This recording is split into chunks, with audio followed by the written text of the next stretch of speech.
Hello, good morning guys. Today is Saturday. Kami ay ang tawag dyan? Swab test. Mag-swab test kami kasi 20 minutes. Ito ay compulsory sa kumpanya namin, sa company namin. Every Saturday and Monday of the week. Bali, Monday and Saturday of the week. So, ngayon ay Saturday and then sa Monday ulit kami mag-test. Ito yung aking kaming dalawa. Kasi isa lang kami ng company na pinagtatrabahuhan sa nursing home. So, yun. Hello guys. Ito nga mag-test tayo using this SARS-CoV Antigen test. Ito yun. And, yeah. First, ang una natin gagawin ay maglalagay tayo ng liquid na to dito sa plastic tube na to.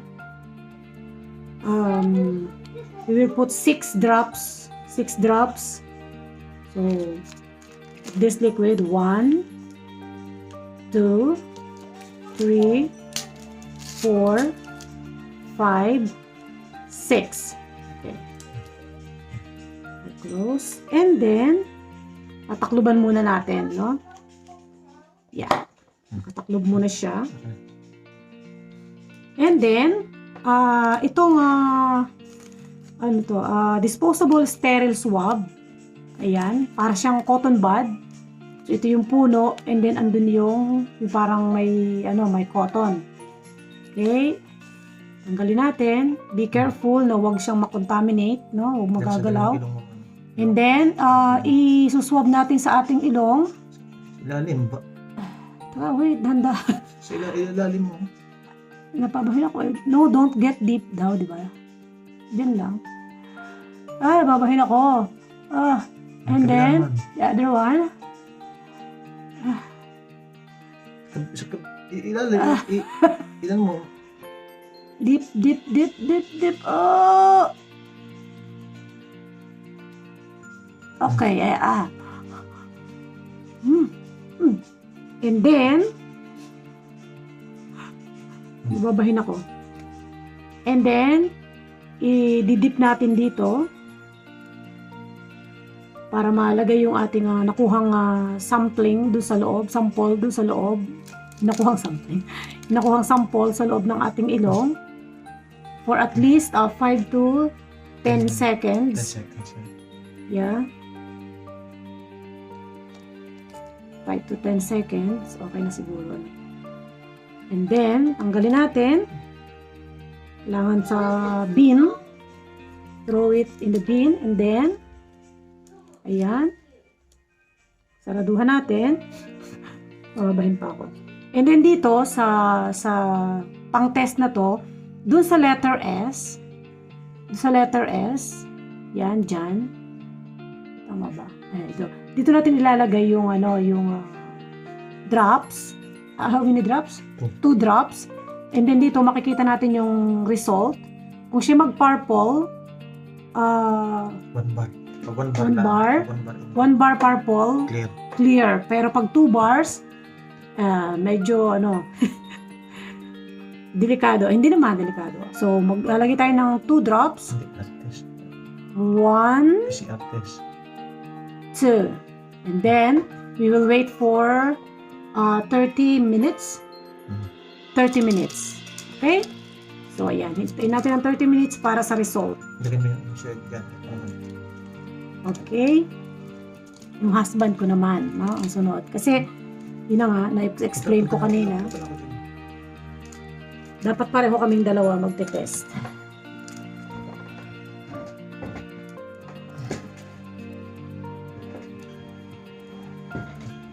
Kasi lang sa akin, pag magpapap, ay naku, uy, purple na siya. Mawawala daw yun. Look guys, Result, medyo purple na siya. Pag nag-clear and then pag may bar na saka. Okay, so ngayon naman, Aking husband naman ang nagtitest. So, nasa na yung ano? Okay, dito sa box na to ng Innova, andito na lahat itong mga gamit na to. So, gawa tayo ng isang plastic. Again, tulad ng kanina. Plastic tube. Then, lagyan natin ng this is for my husband, ha? 6 drops, again. 1, 2, 3, 4, 5, 6. Then, takpan natin. Okay. Then, test na. Ay, swab.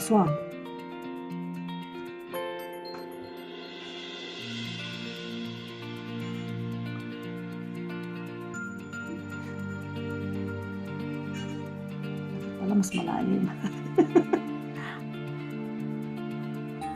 Yan, guys. And then, dip na natin dito. Wait.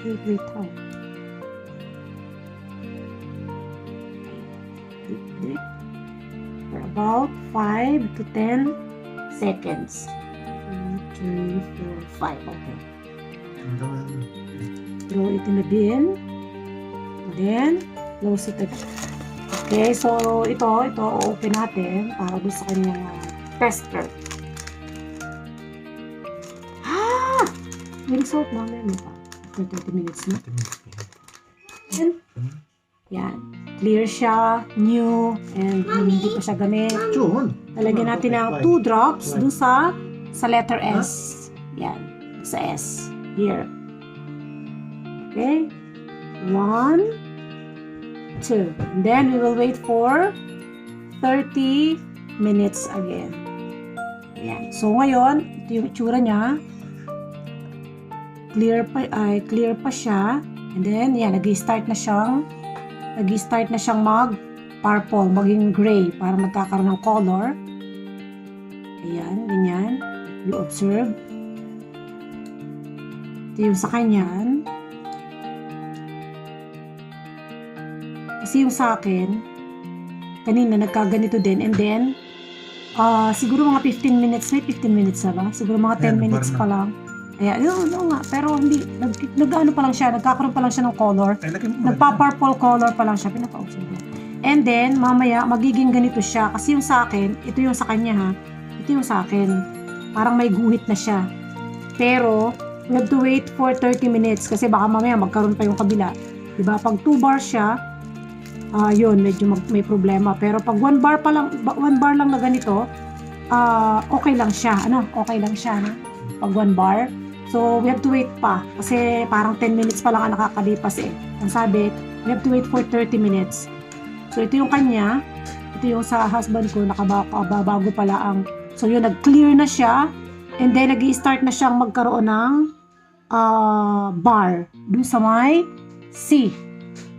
Ayun, may red, ano ba yung red? Purple? Parang red. May bar na siya doon sa C. So, ito ang kanya. Baka magkahalo, no? Ito ang sa akin. Yung sa akin, medyo clear na. Number ka naman init. 299. Okay. So, medyo clear yung sa akin. Medyo clear na yung bar ng sa akin. 457 yung sa akin. So, yan. Kailangan, kasi isasubmit namin to. So, dapat alam namin yung number. And then, ipicturean lang naman. Yan. Kailangan sa company. Yan ang maganda dito sa kapag sa nursing home ka. Sa NHS ka or nursing home ka nagtatrabaho. Frontliner ka eh.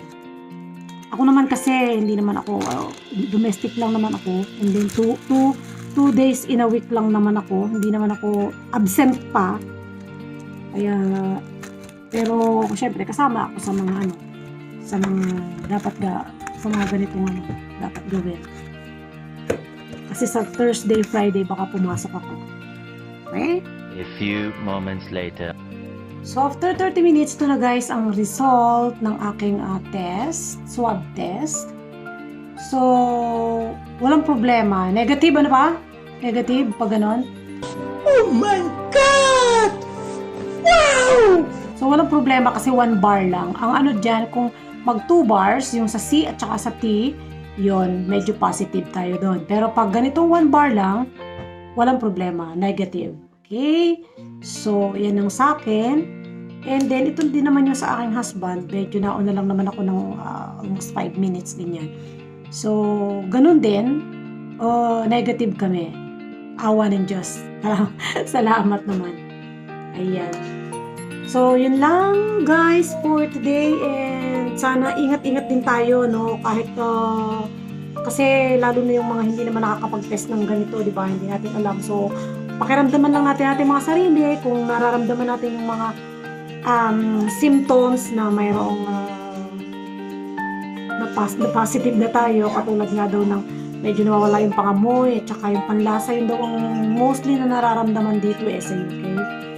Mostly, yung mga kaibigan ko, yung mga naging katrabaho ko sa London dati, halos lahat sila nagkaroon na parang sabi nga nila parang normal lang.